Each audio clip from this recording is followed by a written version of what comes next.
In this video, I will be sharing a Shake Transitions preset for Adobe Premiere Pro. These transitions can be incredibly useful in various types of videos, such as music videos and gaming montages. To learn how to download these transitions for free and how to use them in Premiere Pro, watch this video until the end.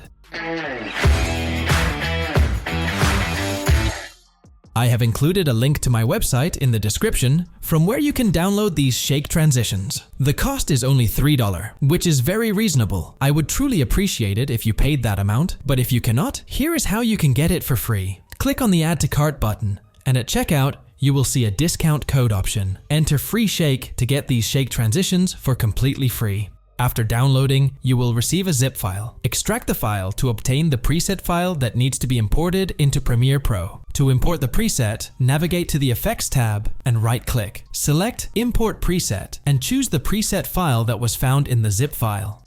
The Shake Transitions folder will now be available. To add the Shake transition between the two footage, there are two ways to do it. Cut your two video clips to the same frames, place your playhead between them, and hold down Shift while pressing the left arrow key. This will move you 5 frames to the left, and you can repeat this to move 10 frames. Once you've found the spot where you want to cut, press Ctrl+K. Now, move back between the clips and hold down Shift while pressing the right arrow key to move 10 frames to the right. Again, press Ctrl+K to cut. You'll now have cuts of 20 frames in total. Nest these clips by selecting them all and clicking the Nest button.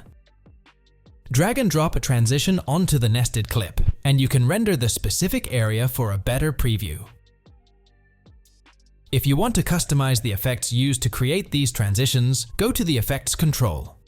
A helpful way to use transitions is by using an adjustment layer. This method is recommended as it allows you to apply the same transitions multiple times by moving the adjustment layer. To start, create an adjustment layer, then drag it to where two footages meet and cut it to around 15 to 20 frames. Apply any transition on your adjustment layer and you're good to go.